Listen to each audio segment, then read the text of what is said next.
Hi, good day, and welcome to Undercurrents. We're delighted to have with us today Ramon Cabernac. Uh, just to read off this Propaganda 24 information about him. Ramon is a French secret agent with the Department of Berets, Fromage, and Nihilistic cigarette smoking. He used a lucky packet LLB to worm his way into one of our most prestigious ministries, that being the Ministry of Garage Powers, headed by Cyril Ramaphosa's very own personal white man. Um, Obviously, this is sort of sub judice and national secrets, but what can you tell us about Operation Fromage? I mean, Operation Fromage is so great that I had to buy an LB online to fully be integrated, right? I mean, the French civil service is in such a disarray that they cannot just have proper forgeries of real subjects and real degrees. So, but you know, the forensically adept journalists at News 24 found out very quickly. So, I mean, kudos to them. Huh? Well, it's great that we have such a strong fourth estate and fifth column, and they certainly stopped you in your tracks. You know, Yeah, I mean, trying to make agriculture great again. Thank goodness they stopped it. But anyway, hello everyone, welcome to the show. This is Graham. He is an ordinary person in South Africa, I believe, even though he looks like he's from the Shire. I promise he's not.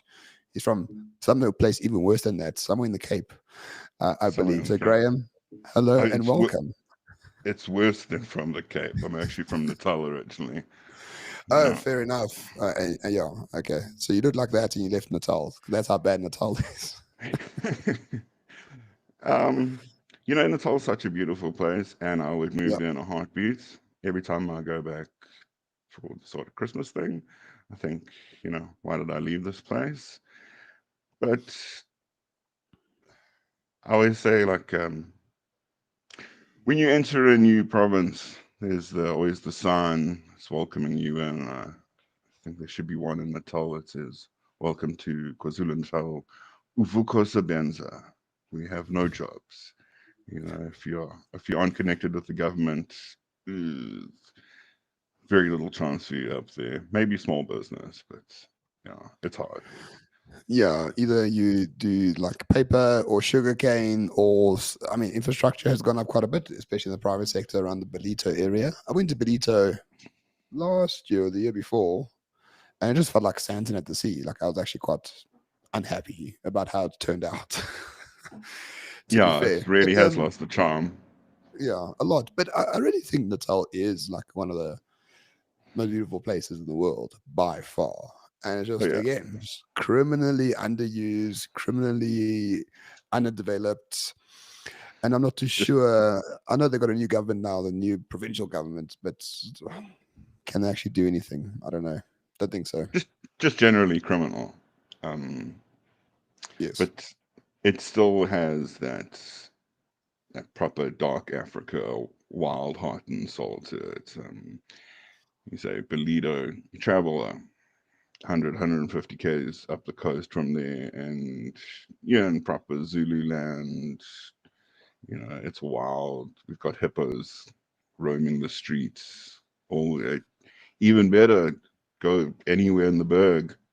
Like the Yeah. Drakensberg is truly God's country, and like the mindset is completely different there. I always make sure that I speak to the locals, and well, they obviously they're the same as all of us. They're getting along, doing their thing, um, looking out for their families. Sorry, are you hearing dogs fighting in Yeah. the background? Okay, A sorry. little bit. Don't worry. I'll just get my shock collar, zap them. Maybe I'll become famous on Twitch. Um, yeah, it's they are just as irritated with politicians and their nonsense as the rest of us. Um, I remember the last time I was talking to a gentleman. Uh, uh, I spotted him a lift.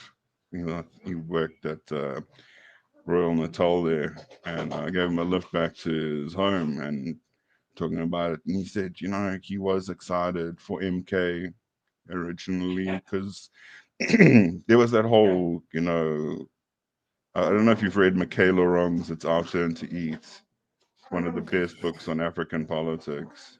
All right, I But haven't done it. it's basically, it's all in the title. When a new group gets in, a new faction, it's their turn to eat. And they sold it to them, obviously, as, these Xhosas with Mbeki and that. Like, they had their turn. Now Zuma's coming in. It's going to be our turn. And they got trying to carry that on when MK launched. It can be ours again. And he said that lasted for all of about a month. And then everyone was just like, okay, well, they're exactly the same as everyone else, except we don't get the yellow t-shirts now. Yeah. Let alone the green ones. Yeah. Um, I mean, what is this idea about sort of African politics? And we can be frank on the show. This African politics, which is really just rapacious extraction of public funds. I mean, that's essentially it. If you go to anywhere in Africa, other than maybe Rwanda, but even then, I think there's lots of extraction going on. There's extraction in every political system, and it's part of the system from feudalism to monarchy to dictatorship to democracy. I completely get it. But normally, there is a balancing act between what can I extract for myself and my constituency versus what is needed for the population so they don't strip me up at the nearest lamppost. Like in Africa, the calculation is always like 80% extraction and nothing much on the other side. To be interesting Yeah. phenomenon to figure out. I think you brought it up the other day. I don't know if it was with Old Coast, but there was that, like, there is this lack of forward thinking. Like, if you are going to be a parasite, Yeah. I'm not saying that parasites and politicians are the same thing. I'm just thinking it very loud.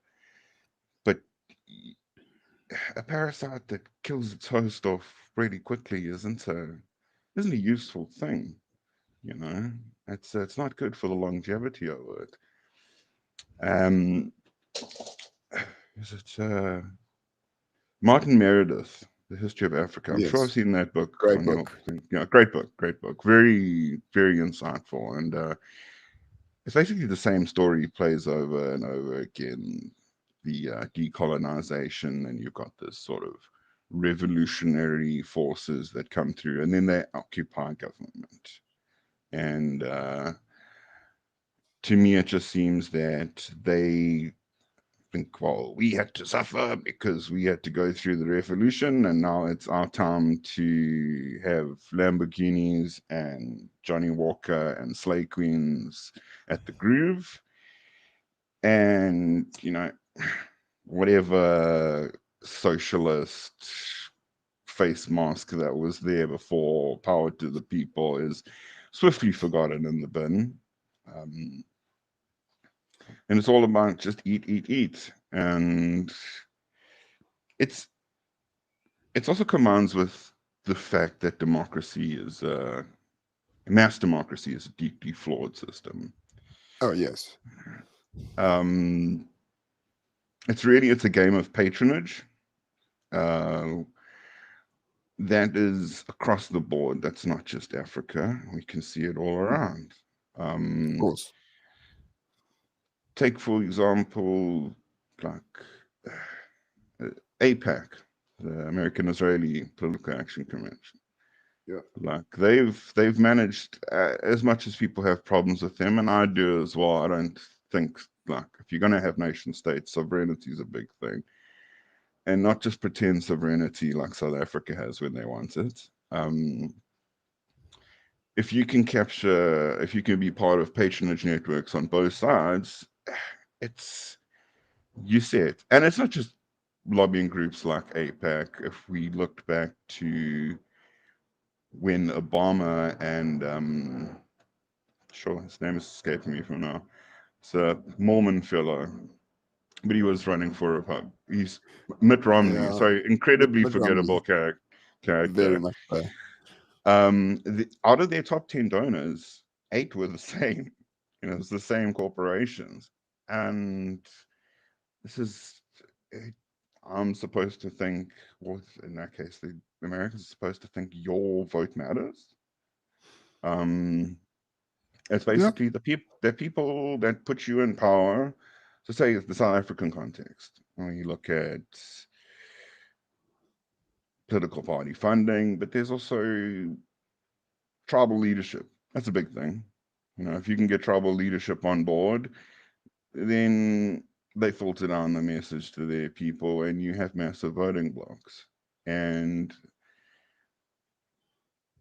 if people didn't figure out the most basic of basics, that in democracy you can vote other people's stuff for yourself, like, it would be fine, but that's super obvious and everyone knows it, so you just vote for other people's things.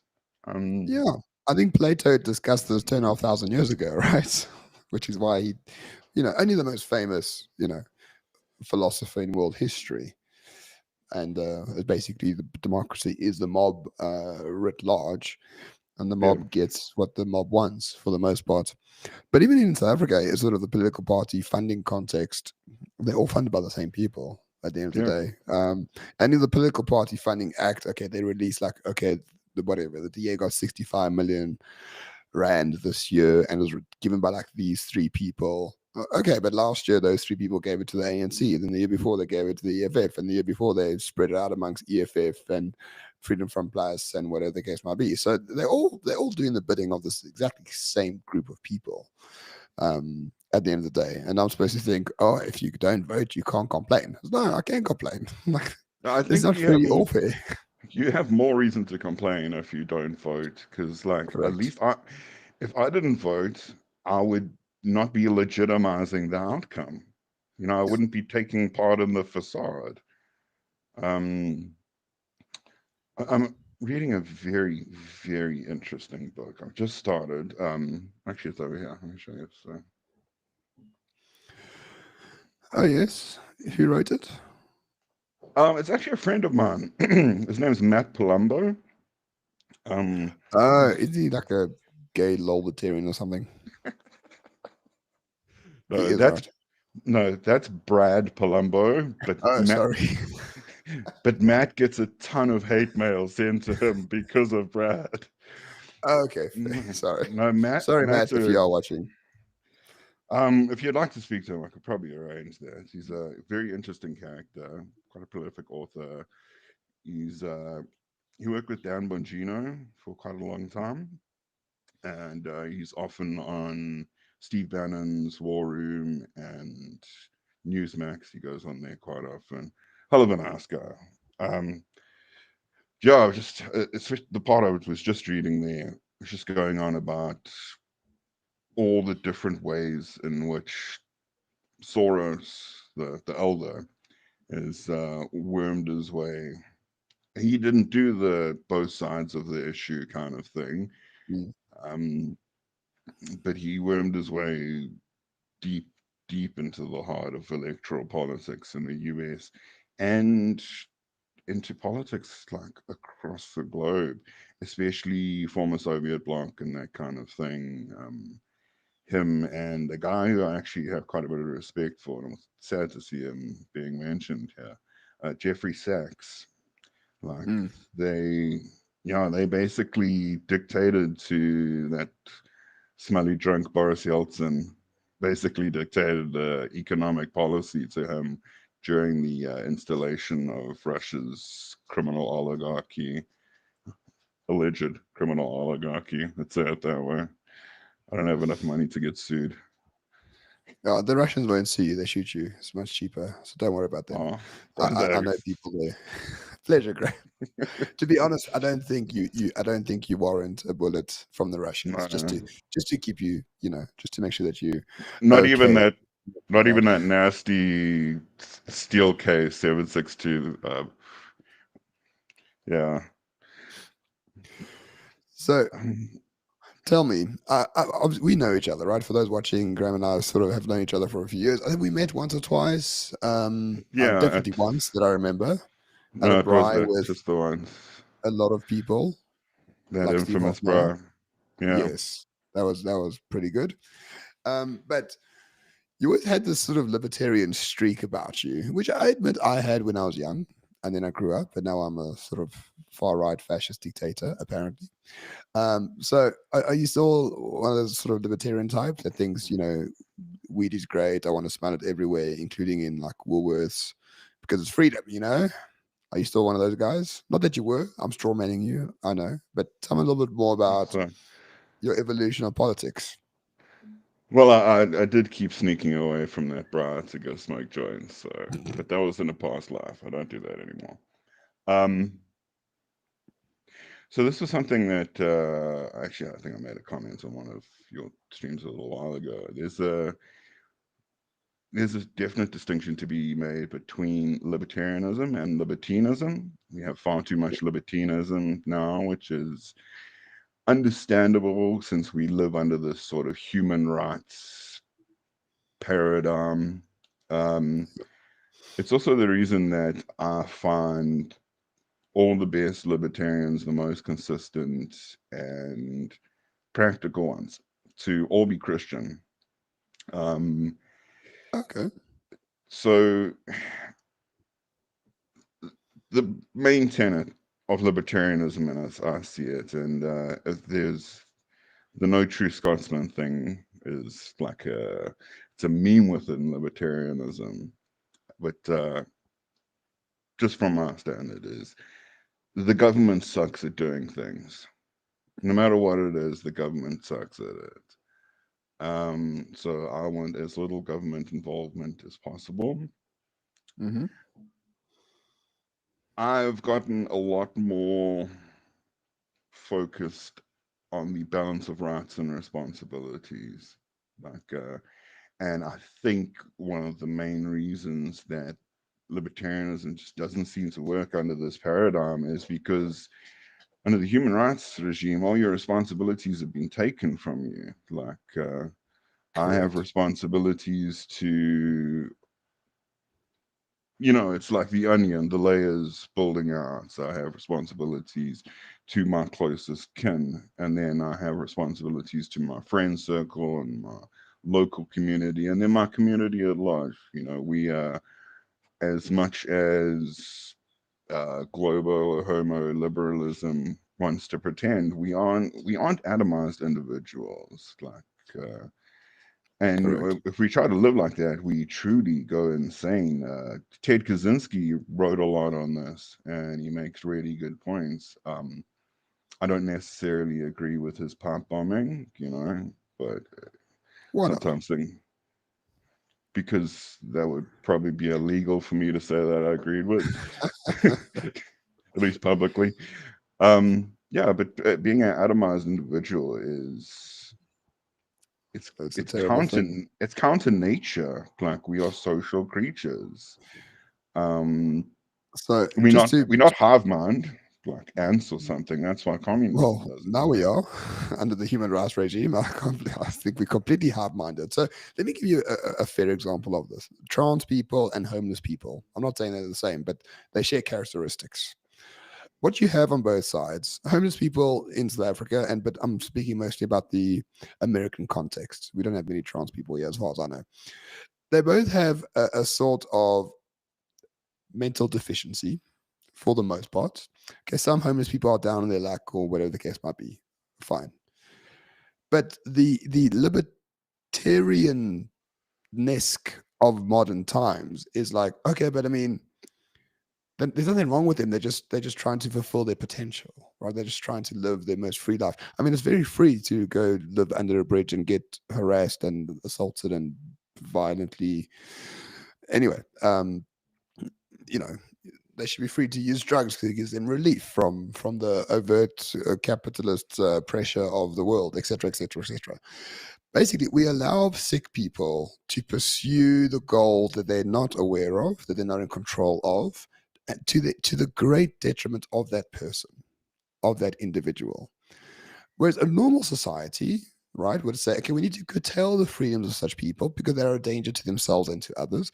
We need to curtail their rights and give them something to do. Back in the day, you send them to the army, you send them to a mental asylum, you send them to do government work on infrastructure or whatever the case might be.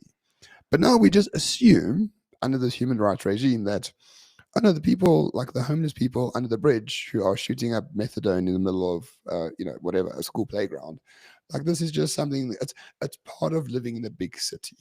And it's just something we have to get used to.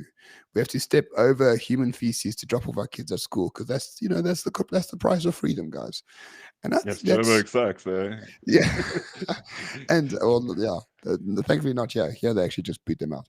But at the end of the day, the human rights regime, this is suffering en masse at a scale that we haven't seen for a very long time. There's always been poor people, right? Mm.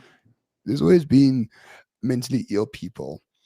I'm not saying we got it right in the past, but there has to be a mechanism where we can save them from themselves and not call it fascism, right? Like just general human empathy is what I'm talking about here, I would think. Um, so I'm gonna tackle the sort of drug abusing homeless person first, even though I wouldn't want to tackle one in real life. You know, they're kind of smelly. Um, that is not even close to freedom. As someone that has dealt with drug addiction, and by the grace of God, I'm clean and in recovery now.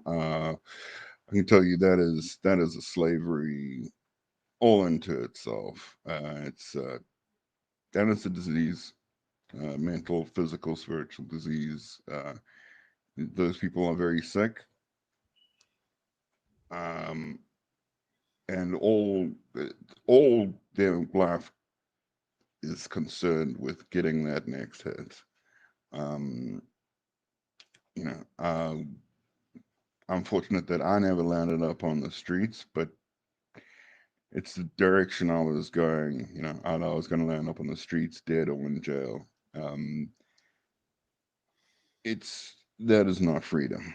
And if you give people half the chance, you will see how many of them will turn their back on that lifestyle and create a life that's so much better for themselves. I have a very good friend. He started with the program that I work. He was living under a bridge with a black bag, rubbish bag. That was his belongings. And he would come into the meetings, he'd come sit there, have coffee and biscuits, and he would hear about ways to find recovery. Um, and he is doing so well for himself in life. All he wanted, actually, at the beginning, he says he just wanted a place with a roof over his head where because he's Muslim, so he said he wanted to be able to make salah in like an appropriate place. And he got given the chance. There were people, myself included, that believed in him, that were willing to give him a bit of a hand. And the guy's doing amazingly. He's built a completely new life for himself. You can't tell me that him under that bridge, jonesing for his next fix, going up to people and saying, "Hey, can I have $100? I'm not gonna lie to you, I'm a drug addict and I don't want to steal." Like that's not freedom. That's not No. freedom. Like, and that's why I said there's the personal responsibility thing. Like at the core of that onion that I was talking about is the responsibility to yourself to, and this is part of why I say the Christianity thing like that. That strong social moral foundation is so important. You have to you have to see yourself as something worthy. Life as a Yeah. Christian, I believe life is a gift from God, and you have to treat it that way. To waste a life, to waste your human potential that you've been given with, to waste your one shot at this thing especially on something as perverse as just instant gratification and pleasure, it is deeply sinful. It is an anathema and it's an affront to our creator. um So, I really do like that idea. Your dog is fine. Don't stress. okay, This is a so, podcast called it's called Ordinary People. Doorbells ring, dogs bark, they run in and out. It's perfectly fine. Don't stress.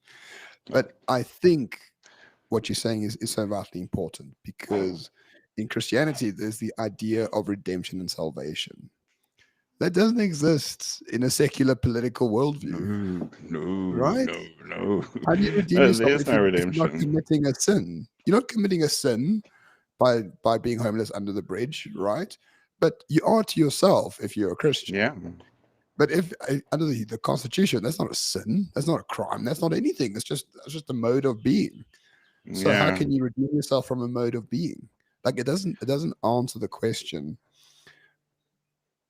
about a responsibility, right? Which is vitally important. But for those who don't have that responsibility or cannot achieve it, like you need to curtail them and force it upon them at some stage to get better. Um, yes, in some ways. I just worry about like government force of things because as I said earlier, government sucks at doing things. Um, I think social programs are so much better. Uh, I mean, someone that worked in government, sure you know how it goes. My father also worked in government, so I have a bit of an understanding from speaking to him about it. It's a paycheck versus a passion thing. You know, if Yes. you are helping out, say, homeless drug addicts because that is how you make your money, you are going to do the bare minimum of your whatever your key performance incentive has to say, and you have to speak to this many people and da da da da. And especially in a situation like that, it can get very disheartening and that kind of thing. Like, and if you're just doing it for a paycheck, I can see why someone would be doing the bare minimum, especially if you work in government. And it's usually very hard to fire government employees. Certain Well, people some of them. accepted from that. But if you are doing this as a passion thing, if your passion is to see those people living a much better life, to fully actualize as human beings and to not be slaves to addiction and slaves to their own passion. Like it's so much easier to overcome the frustrations that come, with say a person relapsing or something like that. You're doing it out of pure love of your heart, and maybe you're doing it because that is the Christ-like principle that you are trying to follow. It's so much deeper and stronger motivation than just your paycheck at the end of the day. So I agree. I agree. So, just a question, if I may. As a former addict, I look at places like Singapore, places in East Asia who have a zero tolerance policy for drugs. Like, basically, if you bring weed into Thailand, like you could have the death penalty. I don't think it's quite there for weed, but if you bring heroin, for example, definitely you have the death penalty. Same with Japan. I don't know about Japan, but also very strict. China, very strict. A lot of these East Asian countries are very strict on drugs. And Lee Kuan Yew was once interviewed, and it was near the end of his life. And the interviewer said something like, "I mean, you built something great, but you don't seem to trust your citizens very well, which is why you crack down on drugs so much and you cane people who partake in it and whatever the case might be." And he says, "No, no, no. I'm saving my people from the effects." Right? If I have to punish one person, but it saves 1,000, I'll do it every single time.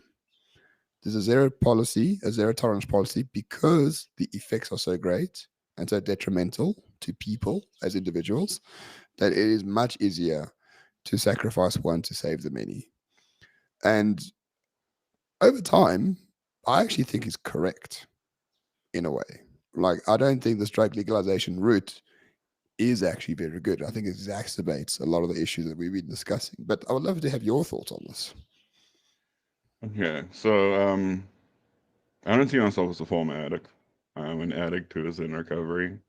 Okay. I know if I know that my dealer is still exactly where I left him. I know all my nightmares and struggles are still there, and it's up to me to just make sure that at the end of the day, I have not picked up and used.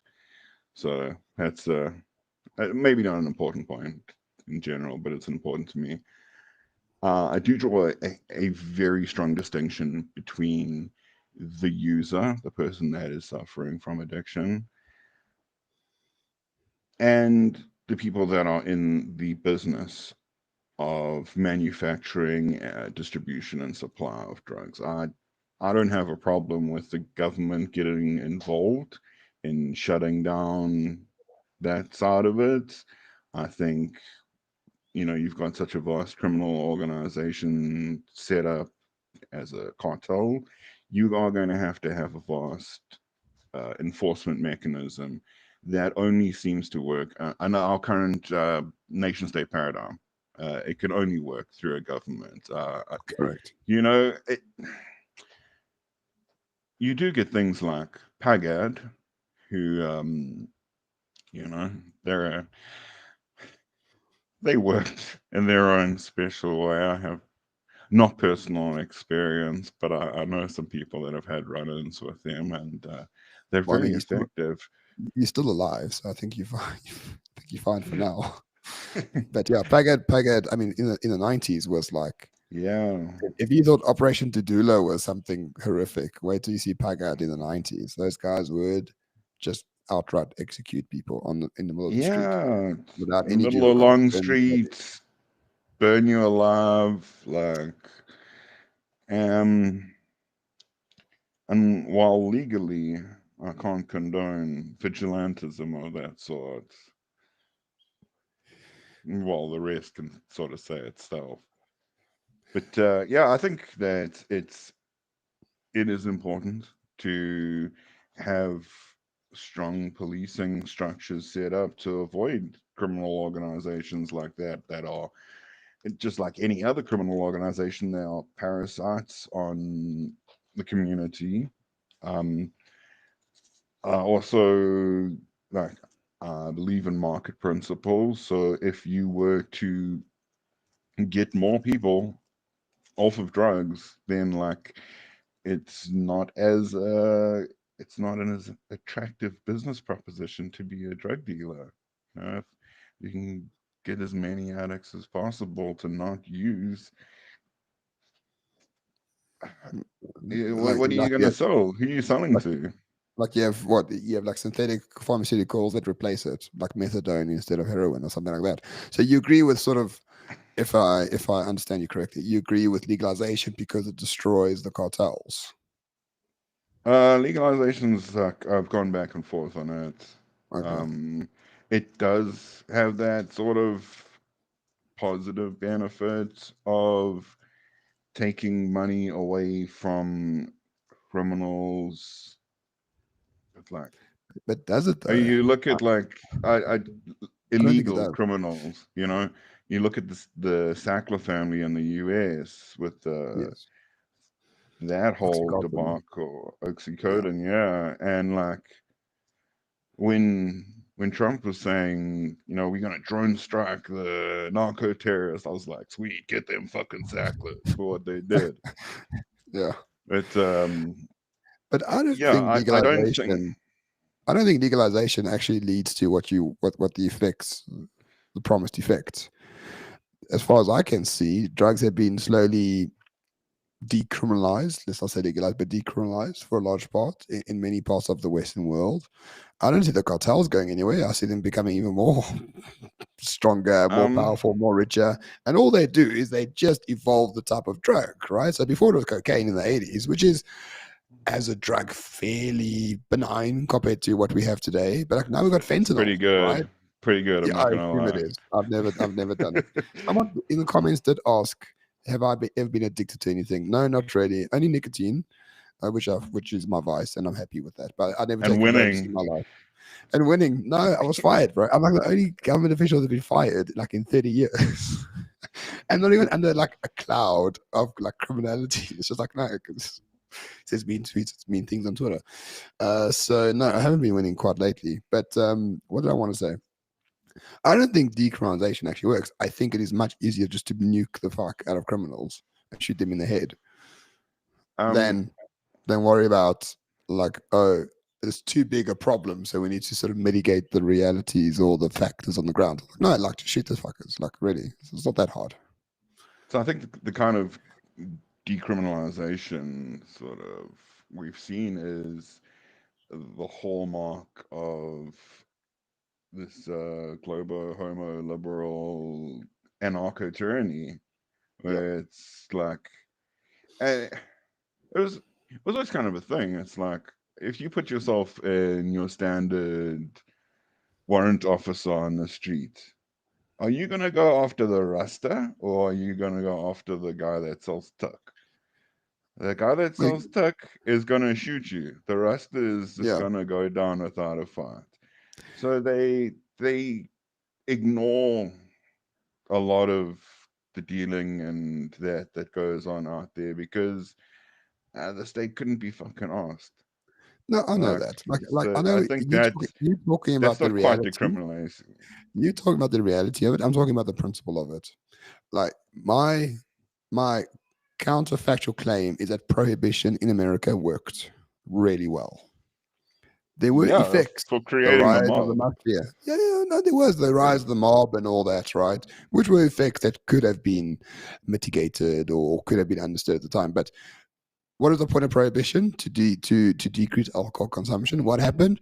Alcohol consumption decreased by 60% over the course of 2 or 3 years. I can't remember the stat offhand. Okay, but And you what had is the point dry of households decreasing alcohol all the way. consumption? Well, it was actually What it is was the actually end effect to make people's lives healthier? You know, no. to So live healthier it was lives. purely puritanical. Like the Yeah. evangelical Christians and like the Mothers Association of whatever were like alcohol, the blacks drink it. So of course, we need to ban that, right? A lot of racism involved. The Irish drank it, lots of racism involved. And more importantly, like a lot of the propaganda was like, oh, the blacks will drink a beer and then rape your daughter. So it was a complete moral panic, right? I'm not justifying prohibition. But if you look at the effects now, 80 years later, it does work. you I know, mean, what ended up happening is you had the rise of the mafia, of course. the which led to eventually the establishment of what was supposed to be a temporary government program, if such a thing exists, of the Federal Bureau of Investigations, and that sort of ran rampant in itself. A lot of people got very sick from having bootleg alcohol in the Hmm. speakeasies and stuff. Regular people were forced to be in contact with dangerous criminal elements, obviously leading to a You're lot looking of at all the effects. I'm just issues. looking at the plan, and the plan worked. I'm not talking about the effects. But I in listen, in I judge contemporary, policies by their effects because the purpose of a system is what it does. It's not what sure. it says it does. Otherwise, we would be living in fucking paradise because a better life for all, we've been told that since 1994. So how come prohibition works for so much of the world but not the West? It I works think in Singapore. It works in China. It works in Japan. It works in Arab countries, except if you're part of the elite, then you're forced to, not forced to, but you do partake in that.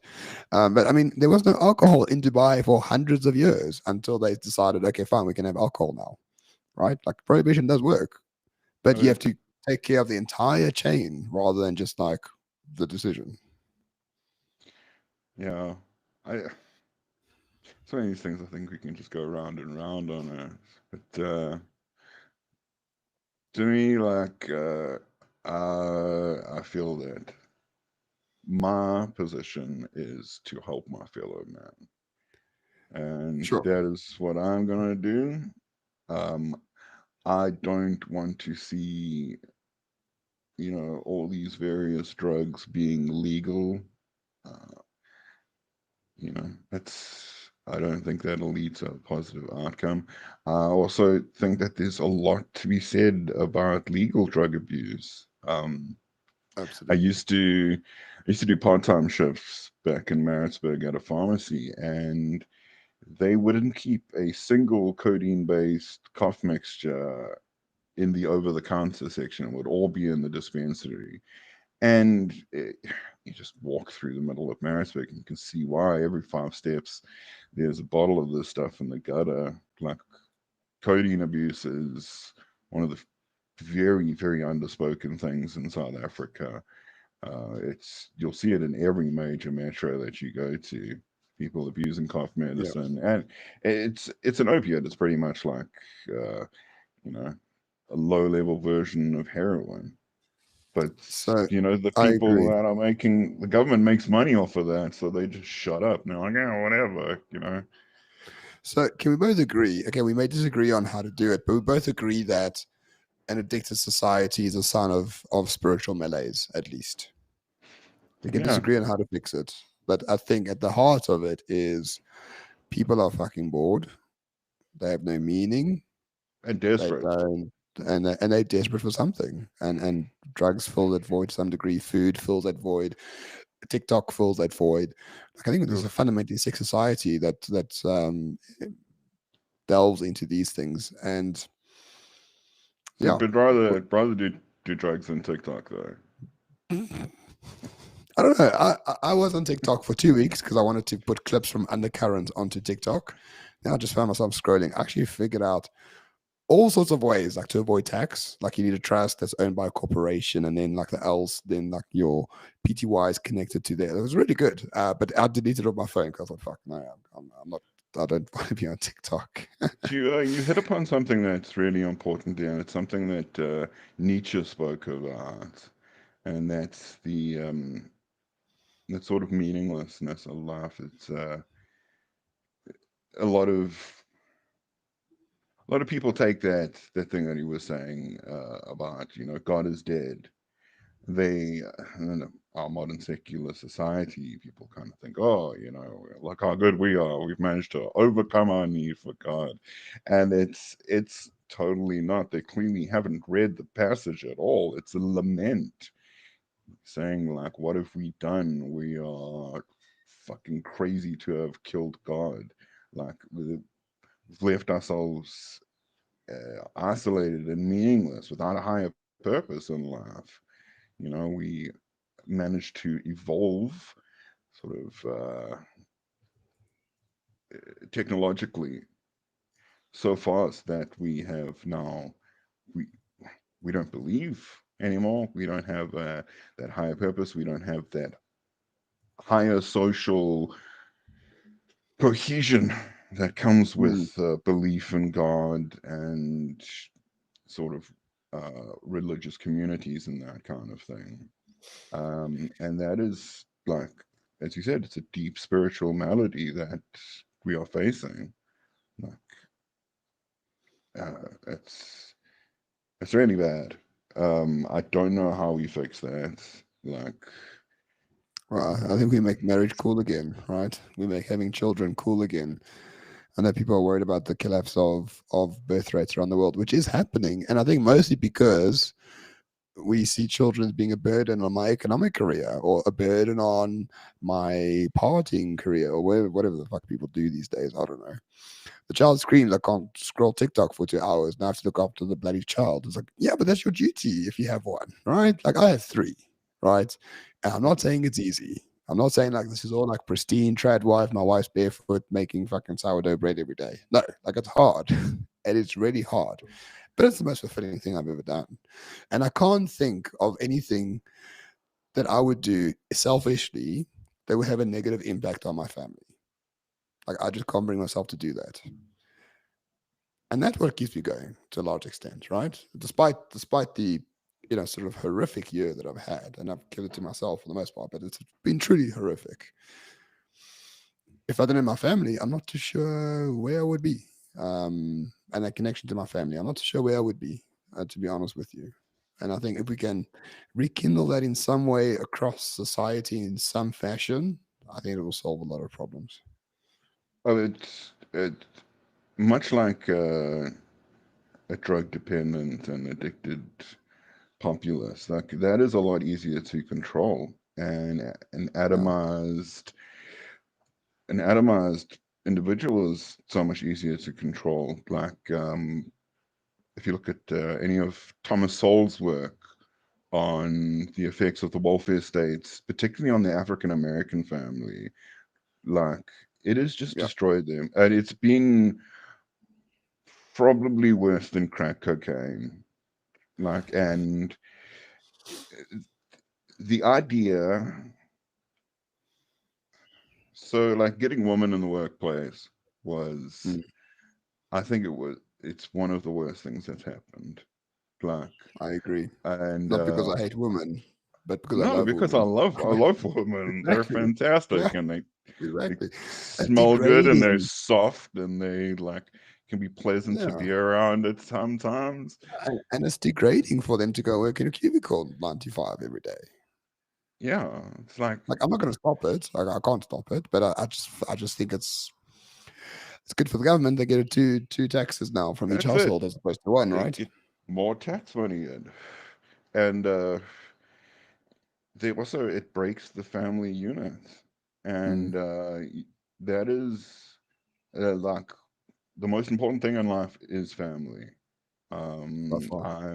I'm personally, I feel very blessed that I was raised with that ethos. I was raised in an awesome family, and that is a loyalty that you have that I think the government is very jealous of. That's why you see when time and again, like heavy authoritarian socialist regimes, there's always that thing of trying to get kids to rat out their parents and to break that family bond because it Yeah, is such an important thing. It's um the Siedler, Big Daddy Liberty, like he's always banging on about how we are a family-based society, and he often, when he talks about individual rights and stuff, he bases that as a family thing, and I think that is 100% correct. It is the building block of a a successful society. Like, to have that, to have the traditional nuclear family structure, it creates the best benefits, and it creates like independent, strong-minded. Oh, this is J Mans, bro. You don't know shit. To have strong-minded, um, and capable people that have that sort of confidence in themselves because they have that family structure of support behind them. Uh, yeah, it's just it's not what a government wants. Governments want no, mindless drones that are weak and easily manipulated. And I mean, you see the level of their propagandas. It's really not good. Like, no, no. Like the welfare state is like the biggest it's terrible. open air. It's the biggest open air prison. People keep talking about, oh, North Korea, this and that. Yeah, but have you tried the welfare state, my friend? Anywhere in the world it touches, like it just destroys everything in its way. Yeah, Family structures, divorce rates go up, church attendance goes down. It's just the most awful thing. And I'm for a state that looks after its citizens when it goes on hard times, right? But this like perpetual chronic underclass of people. Look at all the immigrants going into Britain, for goodness sake, for the past 5 years. I mean, 65% of them are on welfare. Like the whole thing's a scam. These are not the best yeah. and brightest. They're not doctors and But engineers, right? it's also because that's based on a Ponzi scheme. Yes, Like telling people like, okay, you put into the system now, and then the system will pay you at the end. Like, we know what a pyramid scheme looks like, and somehow it's legal when the government does it. But the welfare is the incentivization of permanent fatherlessness. That is it. correct. Yes, correct. And fathers have been demeaned and denounced so heavily. It's really the focus of the attack on masculinity is the focus on the attack on I think, fathers yeah, in the home, strong men, fathers. men in Like, general, yeah. I don't know your dad, but I can tell you your dad is an old school guy.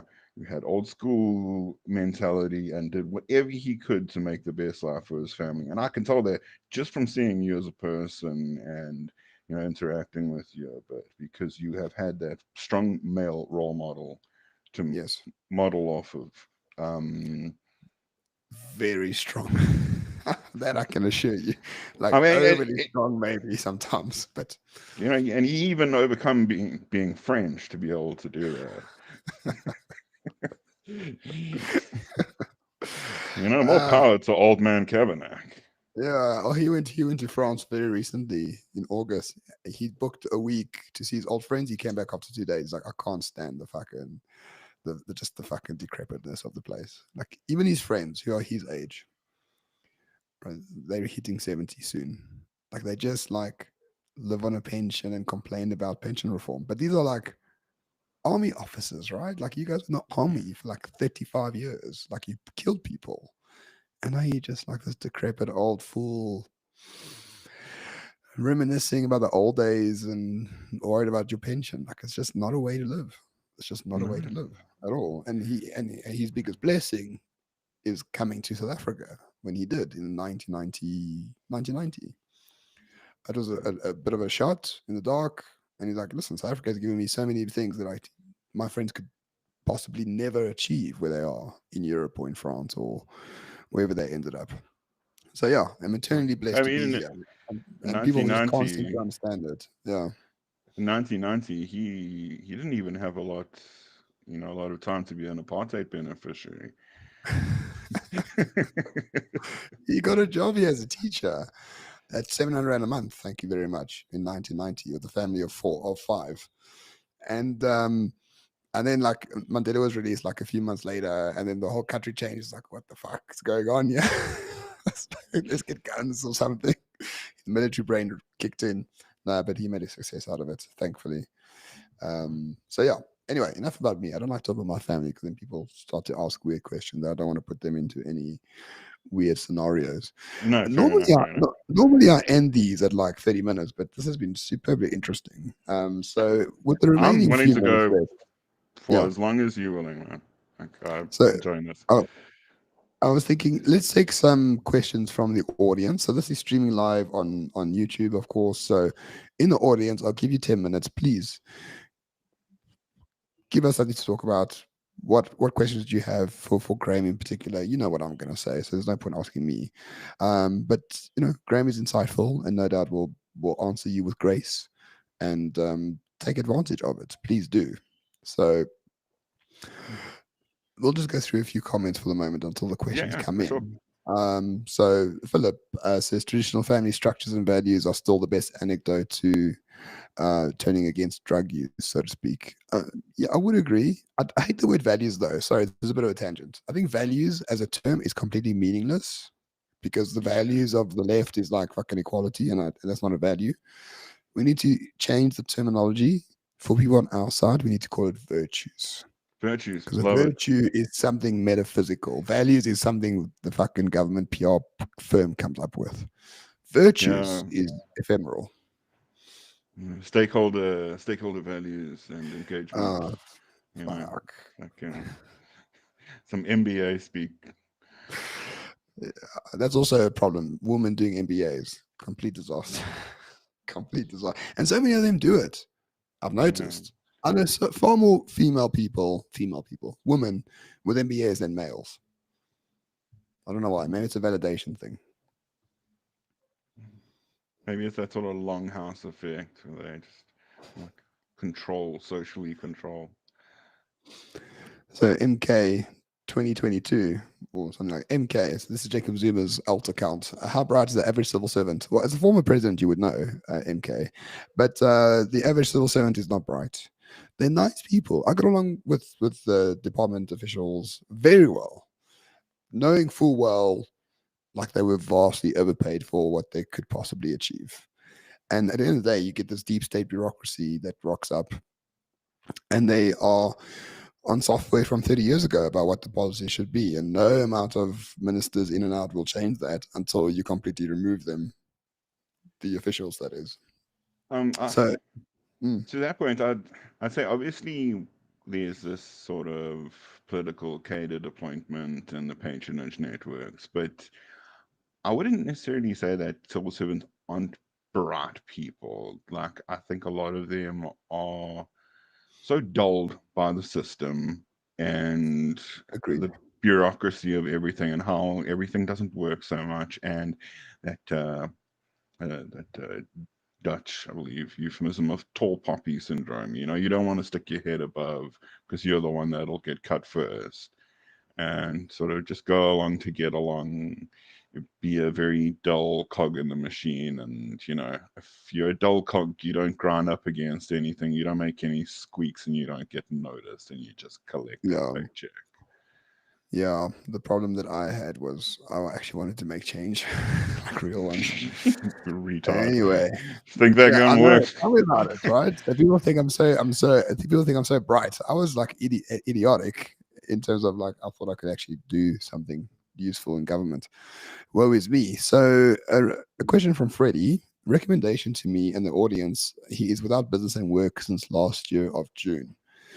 So don't ask me. I'm unemployed, Freddie. I'm afraid to say. I'm not just trying to be flippant. I am. Graham, you've done many Sure. things in your life. What are the things that have worked for you? And hopefully, Freddie can take a bit of as it's inspiration from that. Um, so I don't know if I'm going to be off my shoes because I am employed. I'm not self-employed though, and self-employment is really, I'm guessing with a name like Freddie, you are probably of the Caucasian persuasion. Is it's going to be a lot harder for you to get in, like, and no, I don't want to do the whole "oh, I'm a victim," kind of thing. Why people are victims of the law, even though there is a lot of, as Martin Funstein's project has shown, there's incredible amount of discrimination against white people. Um, find something that you like doing. If you're going to go the self-employment route, find something you like doing and that can create value in other people's lives. That's the only sort of two things that I would say that are probably a good idea. Doing job applications every day, bro. I know. Before I found this job, I was lucky to have a family member who desperately needed someone sort of like in the next 2 days to fill a position. They had someone leave, no notice, no working out their notice period or anything. And before that, I sure thousands just emailing out CVs over and over again, and I got like a pretty good CV. I've got multiple degrees. I've got relevant work experience and things. It's just it's hard out there. Like, look, we are world champions in our unemployment rates in South Africa. Like, Yep. that's why I would say that self-employment is probably the way to go. Like, the even though there are people that would want to give people a chance, that's, I think that's in the human nature. It's just there's so few chances to be given out there. um but that's very negative, and I don't want to make your life any more negative than it is. I was in that position where I fully understand, so I want to add something positive and say that people have needs and people have wants, and if you try to sit down with a clear brain and figure out what are those wants and needs that you could fulfill with your personal skill set, and something that you would enjoy doing is always the best. Doesn't always have to be something you enjoy doing. Putting food on the table for your family, that's the number one goal. um but yeah, I mean, good luck and God bless, man. Yeah.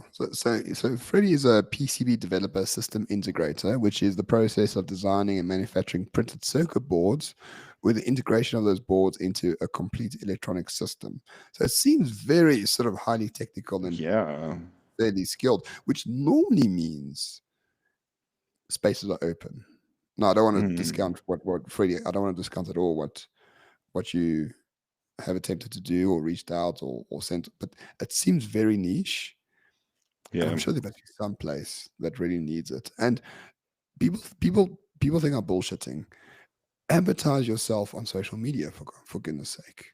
Like, show what you're doing, show what you're working on, show what you can provide to people as well. I know nothing about that industry, so don't ask me for advice in terms of finding out a job in that industry. But my entire career has been built on my Twitter platform, just by telling people what I do and like, listen, I feel like doing YouTube, so do me a favor and go subscribe. And people went to subscribe because I posted a tweet. Like, it's just crazy network effect that happens. So just be very interesting and like show the world what you're capable of. And Eh, these are your distribution channels now. Don't keep your CV private. Like, release it everywhere in public all the time. Yeah, I think you make like a really excellent point there that we are eh, in a shift of paradigms for how employment and work and that kind of thing is operating these days. That traditional, and our father's dad was go into them and give them a firm handshake, and Mm. you'll walk out of the job.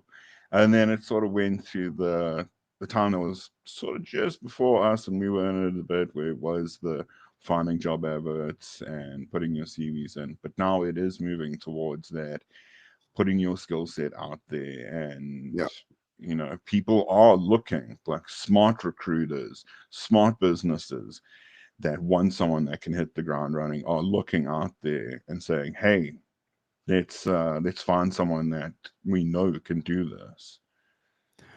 Every Um, single every single opportunity from the past decade has come from my Twitter account, my podcast, or my YouTube channel. That's it. That's it. And I don't have a plan. I don't have a strategy. I just love talking about things, and I love creating videos or live streaming or talking to people like you, Graham.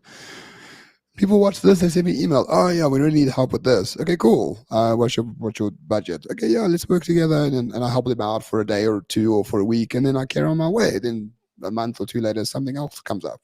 Um, so yeah, and it's the confidence and competence, that kind of yeah, thing, and that is really attractive to people. Like, especially if you're wanting someone that's gonna make you money. That's why people employ other people. Well, not the government, but you, in the private sector, you want people to make you money.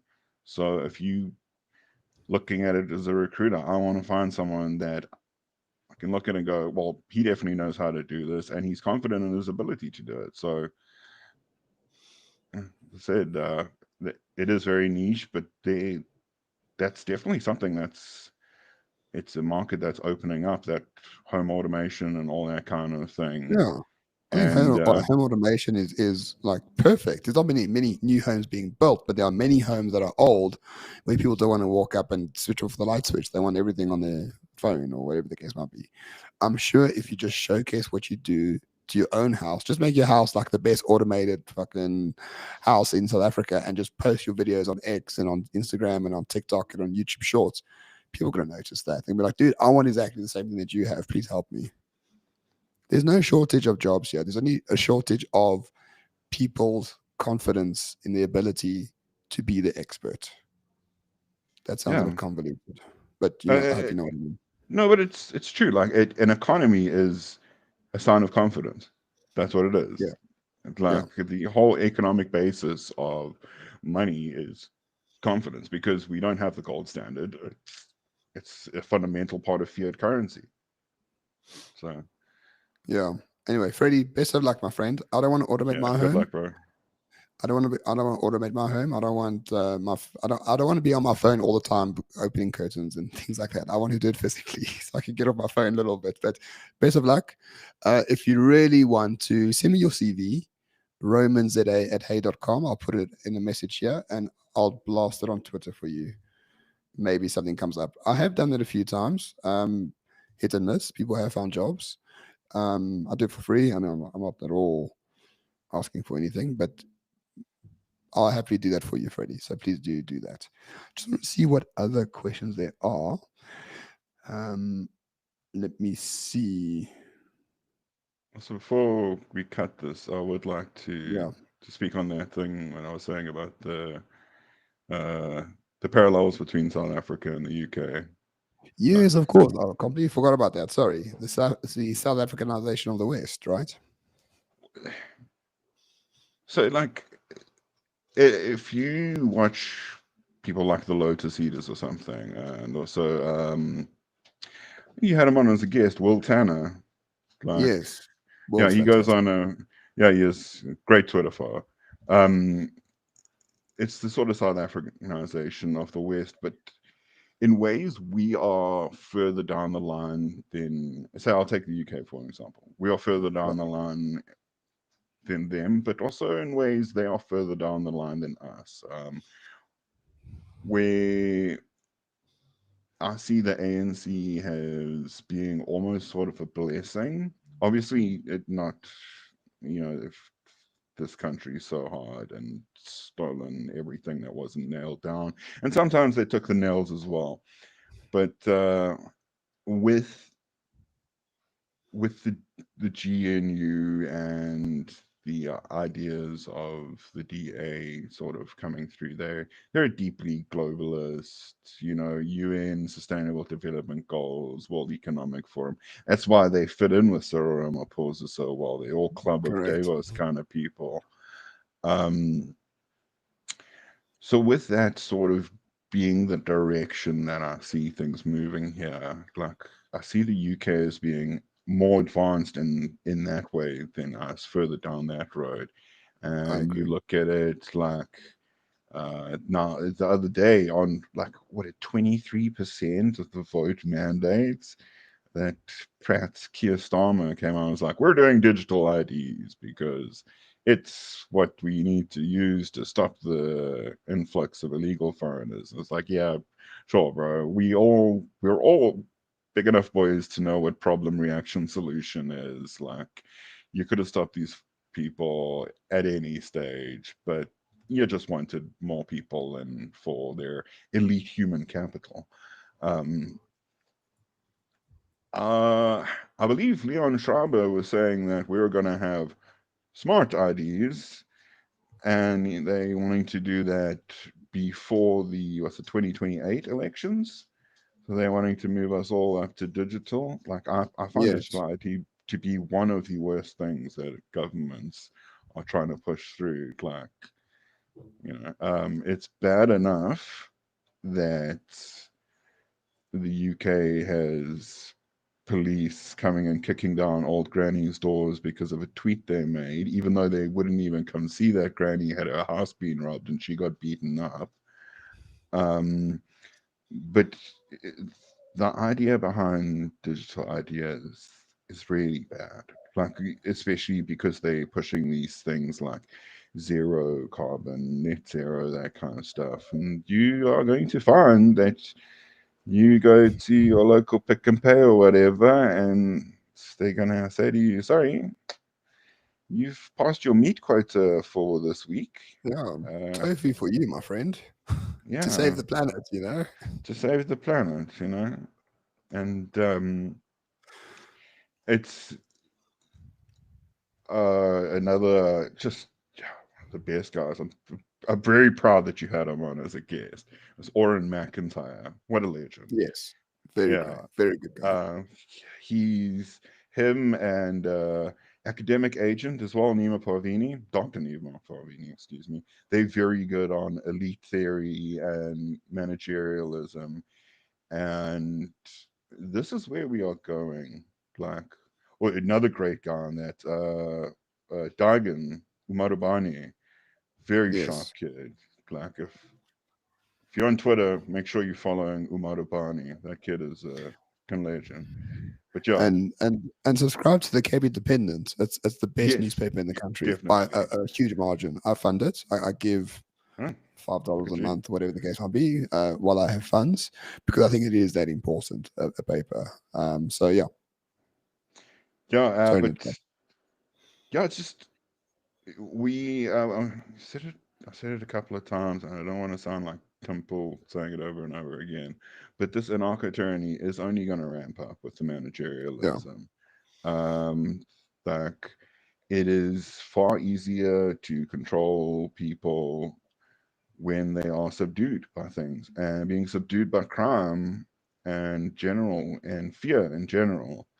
I mean, that's how the US and the UK got involved in endless shenanigans in the Middle East during the Iraq and Afghanistan times. That was they used the fear of the September 11th attacks and the October 7th attacks to do that fear rush and got them involved into that.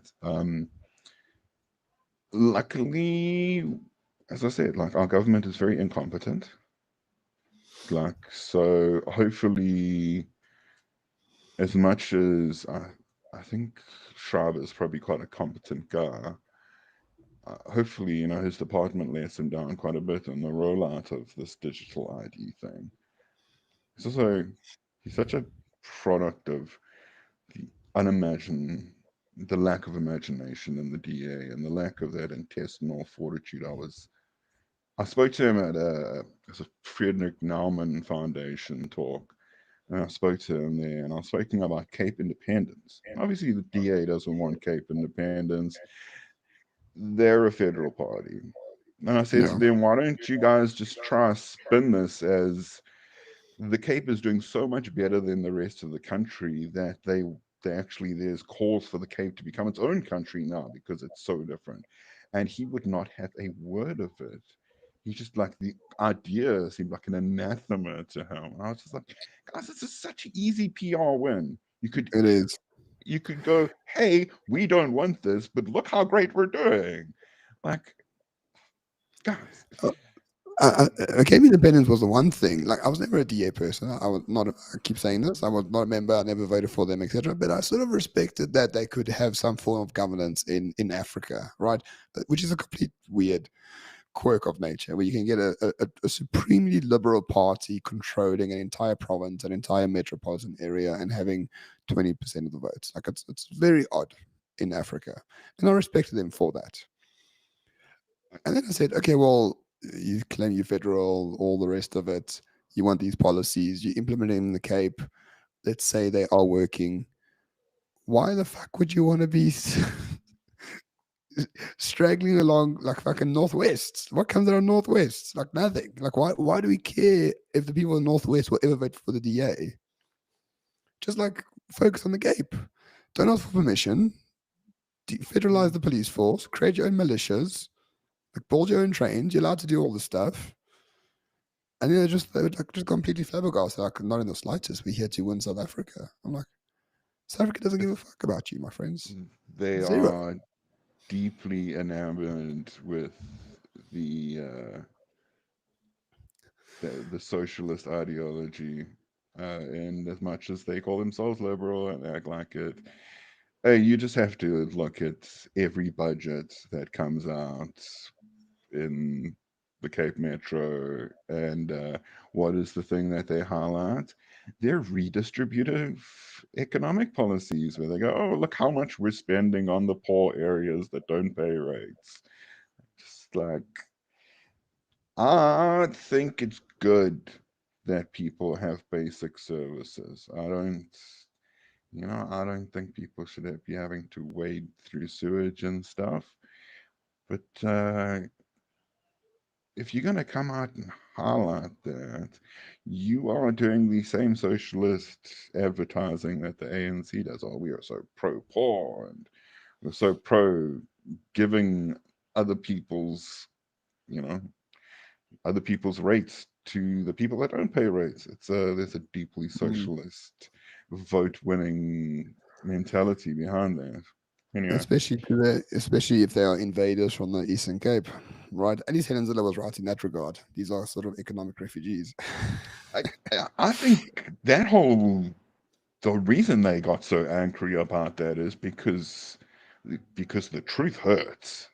Oh yeah, The truth oh yeah, really definitely, hurts. And definitely. like, listen, I'm an economic refugee to the Cape.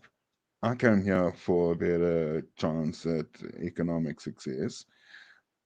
But, yeah, the what has been done to the Eastern Cape is disgusting. Like, it's such a beautiful province. It could be massively, massively influential in terms of sort of agriculture and that kind of thing. In terms of tourism, it could be huge. yeah. But We have the best beaches in Africa right there. yeah, and it's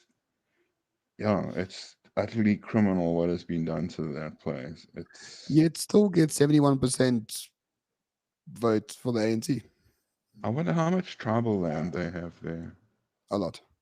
A lot. Yeah, no, Yeah. that's rhetorical. Yeah. All right. All right. Graham, I wish to thank you for coming onto the show. I had a Yeah, great thanks for having time. me. I That was hope great. you had at least a good time, as opposed to a great one. But That was thank you fantastic. again, Sure. and I hope to see you soon. I mean, book another slot in a few months. Come on in again with absolute pleasure. Whenever you'll have me again. Always find it great to have a chat with you.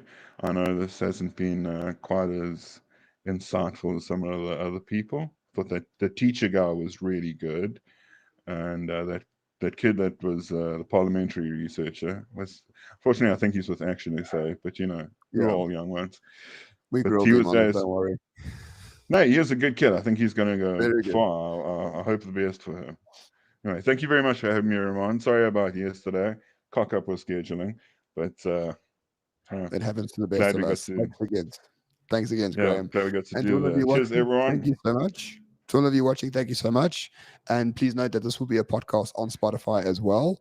I'll try put the link down below if I can be asked. Have a good day. I'll see you tomorrow, same time, same place, right here on Undercurrents. Bye bye.